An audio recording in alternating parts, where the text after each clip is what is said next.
Now, This Week with Bob Mueller on News 2. This week, they wouldn't necessarily have to employ an art teacher. That's right. audio from an Education Steering Committee meeting suggests Governor Lee's proposed new school funding formula involves outsourcing teacher jobs. It's time we move past this and legalize it. Again, 37 states have already done this. The fight to legalize marijuana returns to Tennessee, one of only 7 states where marijuana in some form is not legal. This is great news for workers across the country, for an economy, and frankly, for the planet. President Biden says Tennessee will lead the nation as Tritium, an Australian manufacturer of electric vehicle charging stations, opens a manufacturing plant in Lebanon. It's so important to make sure that that money is being spent wisely, and we know already that it hasn't been. The Lee administration ends its no-bid contract practice, but not before an investigation into possible wrongdoing is launched. More in our This Week cover story. We got a lot of institutional knowledge from the state of Tennessee, from constituents from all across the state. So I think that process worked. So I've favored bills, and I've sponsored bills myself to make this a nonpartisan issue. I think we should make this so it's not political. Redistricting, a new school funding formula. Tennessee lawmakers are moving quickly through the legislative session, and the agenda remains full. Hello again, and welcome to another edition of This Week. Nashville DA Glenn Funk is looking into no-bid contracts issued by Governor Bill Lee as part of his executive authority during COVID-19. More in our This Week cover story. But first, a look at the other political headlines of the week, beginning with growing inflation.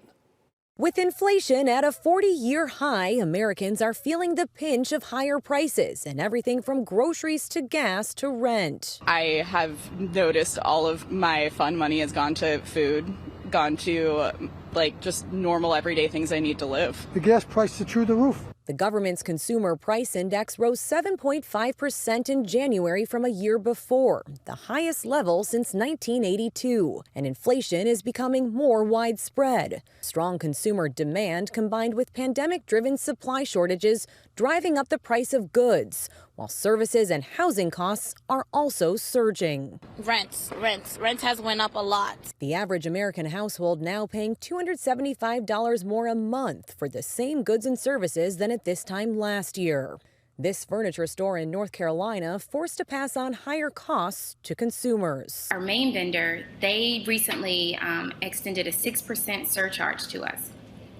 So we add 6% to every single item in addition to the already heightened price. In an attempt to fight an inflation spiral, the Federal Reserve is expected to raise interest rates next month. That would make the cost of borrowing money more expensive for consumers and businesses, slowing down demand while hopefully cooling red-hot prices. We're seeing the worst of the inflation right now. I think by spring, certainly by summer, we'll be headed in the right direction. President Biden is making a push to pass health care and child care reform to try to lower costs, but that effort is still facing pushback on Capitol Hill, with many opposed to higher government spending. Elizabeth Schulze, ABC News, Washington. From our state capitol newsroom, new details are emerging regarding Governor Bill Lee's attempt to rewrite Tennessee's school funding formula. But newly revealed audio from a February 3rd Education Steering Committee meeting gives insight into plans to possibly outsource some teaching jobs, and teachers' groups are sounding the alarm. News 2's Gerald Harris reports, teachers say the state's goal shouldn't be to outsource their jobs, but to create an environment to attract and retain the best and the brightest public school teachers.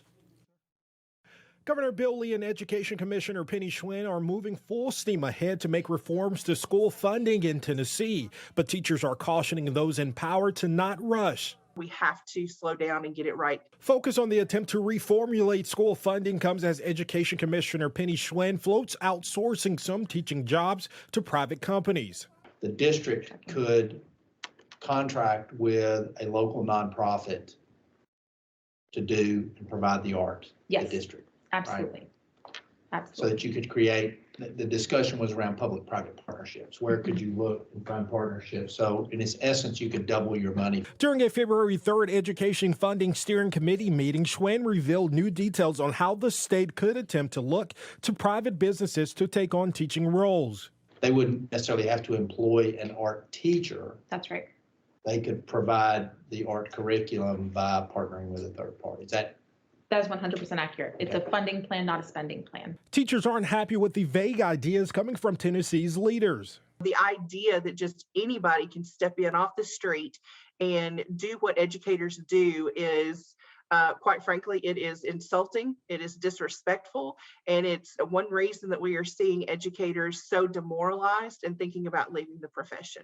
While Tennessee ranks near the bottom in student funding for education, advocates say more money, not privatization, is needed. How can we make people want to enter this profession and stay in the profession so that we don't have any sort of shortage issues?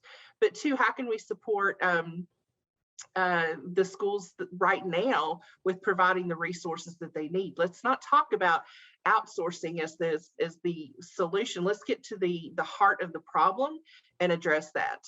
Tennessee underfunds public school education to the tune of about $2 billion annually. In Asheville, I'm Gerald Harris. Tennessee lawmakers have once again introduced marijuana legislation into the state legislature. The measures range from medical to decriminalization to legalization of recreational marijuana. If passed into law, Tennessee could become the 38th state with some form of legal access to marijuana. News 2's Gerald Harris has a look at the measures lawmakers are considering. Tennessee's neighbor to the south, Mississippi, just became the latest state to legalize medical marijuana. And some lawmakers are hoping to soon follow suit. Representative Jason Powell, a Democrat, introduced a bill allowing for medical marijuana use. He says he's heard from Tennesseans loud and clear. The reality is what we need to do is focus on helping Tennesseans who have severe, chronic, and terrible health conditions that would be greatly, their quality of life would be greatly enhanced with medical cannabis. However, fellow Democratic Representative Bob Freeman is taking his cannabis bill a step forward, a complete legalization of marijuana. 25-year war on drugs that looped in cannabis into that war has sent many people to prison, ruined lives, and it's time we move past this and legalize. Again, 37 states have already done this. He says Tennessee is missing out on growing, cultivating, selling, and taxing what he cites as already a billion-dollar industry. I mean, it could be $500 million in revenue a year for the state. There's some projections that currently what is consumed and grown in the state of Tennessee is almost $2 billion right now. This is obviously it's illegal today, and there's no tax revenue gain. But there are some bumps in the road to get to legal marijuana. Lieutenant Governor Randy McNally, who presides over the Senate, says his support is contingent upon the removal of marijuana from the Schedule I controlled substances list. Schedule I has no legitimate medical use and has a high ability to cause addiction or dependency, whether physical or mental. Republican House member Bruce Griffey and Senator Sarah Cowell, a Democrat, introduced bipartisan legislation to poll Tennesseans about their feelings towards marijuana on the upcoming 2022 ballot. Reporting in Nashville, I'm Gerald Harris. Now to our This Week cover story. The state ends controversial no-bid contracts following an investigation. Governor Lee's administration awarded $65 million to the company Extend Healthcare for COVID-19 contact tracing, despite the company having no experience in that field. Gerald Harris has a look at the investigation. Tennessee's no-bid contract with the Hendersonville-based Extend Healthcare, a medical billing company, ended in January, according to the Tennessee Department of Health. And I started working on these no-bid contracts together. So this is a bipartisan issue. I mean, nobody wants our money being misspent. The final price tag is $10 million less than the original $75 million payout that was expected, to now $65 million. We have entered into a lot of no bid contracts over the course of the pandemic because of emergency rules. And the problem with that is that there's no oversight. The emergency rules actually make it so that the administration could have just done any kind of deal they wanted to do, and indeed they did. Extend Healthcare had no prior experience in contact tracing, but the contract was extended multiple times. That a lot of the organizations that are getting these deals have no experience in the field for which they're being contracted. And we also don't have any evidence of any contact tracing ever really happening. Nashville's District Attorney Glenn Funk says he's investigating the governor's no-bid contract spending. It's so important to make sure that that money is being spent wisely, and we know already that it hasn't been. So I think we need to really look into the scope of that and figure out what's been going on here. Emergency powers gives the governor the ability to suspend financial safeguards when approving contracts. In Nashville, Gerald Harris, News 2. Now, the state also terminated a $26.5 million contract with Naomi Healthcare, a Utah-based company. The company received a multi-million-dollar buyout, costing taxpayers about $6 million. Stay with us. This Week continues in a moment.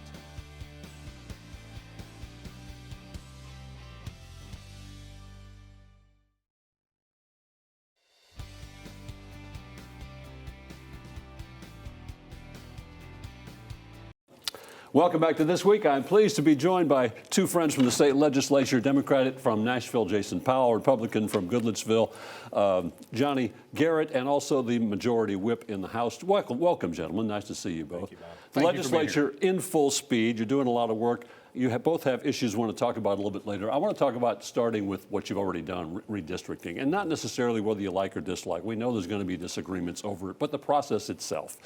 The way Tennessee works, the party in power, Democrats or Republicans, in this case Republicans, get to draw the districts. A lot of states do it that way.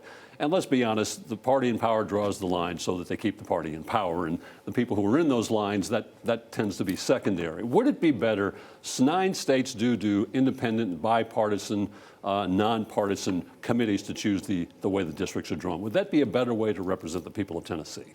Well, I think this year was the very first time, at least in the House, that we had a bipartisan committee that came, met together, looked at different maps, took information from the public. And so I think that process worked for the very first time. I think when redistricting took place over the years, and 10 years ago and 20 years, those maps weren't out there. So we got a lot of institutional knowledge from the state of Tennessee, from constituents from all across the state. So I think that process worked. So I've favored bills, and I've sponsored bills myself to make this a nonpartisan issue. I think we should make this so it's not political. The districts this year, the most unfortunate result that I think came was that we split Nashville. Right. We've always had one congressional district that represented Nashville. We divided Nashville into 3. I think that's very unfortunate. It dilutes the power that Nashville has, and we're going to see ramifications for that. We shouldn't be worried about what Washington wants. We should be worried about representing Tennesseans and Tennessee communities. My question about Nashville, and does this factor in there at all? When you look at that Davidson County, historically, they have chosen a conservative Democrat. They chose Hillary Clinton. They chose Joe Biden. And now they're divided, and 2/3 of the people in Davidson County will be represented by people who didn't want to validate the election and support Donald Trump. Is that fair to the people in those districts? Well, I think when we started the redistricting process, the population came here, right? And so it started from West Tennessee, from East Tennessee, and then sort of Nashville and that area got what was left over. And I hope that now they've had one congressional person up in D.C. Now they're going to have 3. I think their voice is going to be louder. They're going to have more people advocating for what Nashville needs. So I think it's a process they're going to see a whole lot more. The chances are we're going to see somebody representing Nashville, 3 members of Congress who don't live in Nashville. That's unfortunate. The other thing is I think we severely undercounted the population in Nashville. In the census, it was total. I think Nashville wasn't accurately represented because the census numbers with COVID and everything else that was going on. So I think these districts, you're going to see competitiveness, not maybe just this cycle, but future cycles down the line. One of the big issues before the legislature was heard in the State of the State is the governor's plan to redo the funding formula for public schools. He wants to also add $1 billion more to education, $125 million for teacher pay raises. All that's still to be decided. We haven't seen all the details yet. I know that the revenues have been really great in Tennessee. That's going to help offset the budget. Have you guys started to see the process of what this funding formula will look like? I think it's still sort of in the process, right? I do think that with a 30-year-old formula, how many things do we have that's 30 years old? So it certainly needs to be revamped. It certainly needs to make sure we meet the needs of counties that may be different. Obviously, Davidson County is going to be a little bit different than Sumner County, going to be a little different than Putnam, Cumberland, et cetera. And there needs to be a formula that updates to make sure the proper funding goes to what the needs are in that particular county. So my fear here is that we've rushed this. We're talking about a formula that's been around for decades, and now they try to rush this through in 3 months. There's money that's going to education, but we're talking even $750 million. You're talking about $750 per student. We still lack, we're in the bottom fifth of education funding nationwide. We need to adequately fund our schools. We need to put recurring dollars into the education funding and get things right. The $125 million for teacher pay raises, which is a good deal, but when the teachers folks tell us that's about $100 a week. Should there be more? Is there a way to get teachers more? Do they deserve more?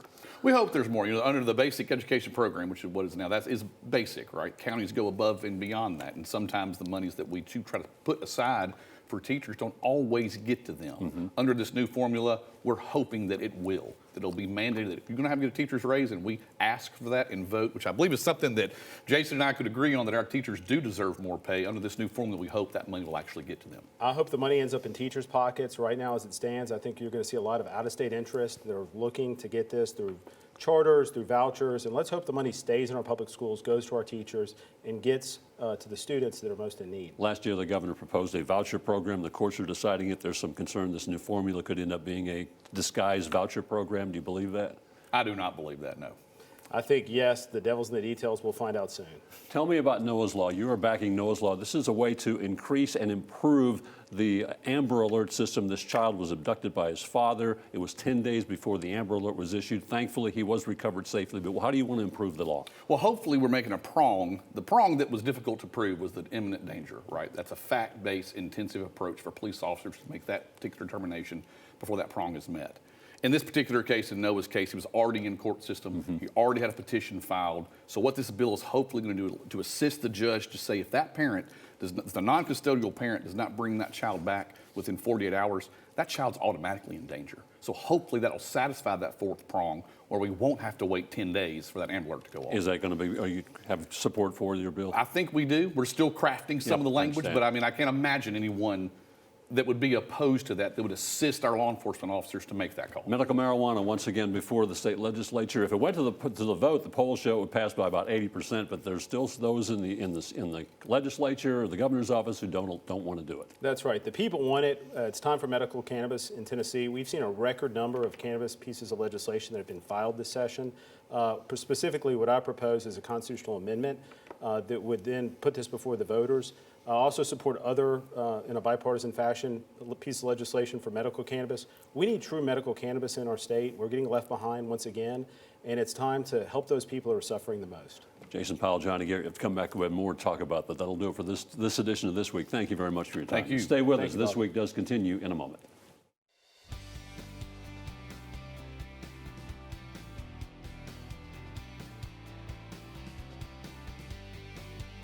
Welcome back. President Biden with a major announcement for Tennessee this week. Tritium, a global leader in the electric vehicle charging station industry, will establish its U.S. manufacturing production site for fast charging units in Lebanon this year. This is great news for workers across the country, for an economy, and frankly, for the planet. The president said Tennessee will lead America in production of EV charging stations as the transformation from gasoline to electric cars moves forward. The Tritium mission is really simple. 2 words: electrify transportation. It's going to help ensure that America leads the world in electric vehicles. China has been leading that race up to now, but this is about to change, because America is building convenient, reliable, equitable national public charging networks. Production of fast charging units will begin in the 3rd quarter of this year at Tritium's Lebanon plant. This facility will have an initial capacity to build more than 10,000 fast charger units per year, with room to expand to 30,000. The factory will create American clean tech jobs, employing more than 500 people over the next 5 years. Tritium's new facility is going to produce up to 30,000 of these chargers every year. They'll use American parts, American iron, American steel, and they'll be installed up and down the highways and corridors in our communities all across the country by union workers from the IBEW and the Electrical Workers Union. So the benefits are going to ripple to thousands of miles in every direction. Production at Tritium's Lebanon facility will help the company expand its global impact to surpass the more than 3.6 million high-powered charging stations across 41 countries where it currently has a presence. Tritium is a great story of American-Australian partnership, continuing our two countries' historic alliance in world conflicts, trade, the environment, and technology. And these jobs will multiply in steel mills, small parts suppliers, construction sites all over the country in the years to come. Governor Bill Lee said, "I welcome Tritium to Tennessee and thank the company for its commitment to create more than 500 new jobs in Wilson County." Stay with us. This Week continues in a moment.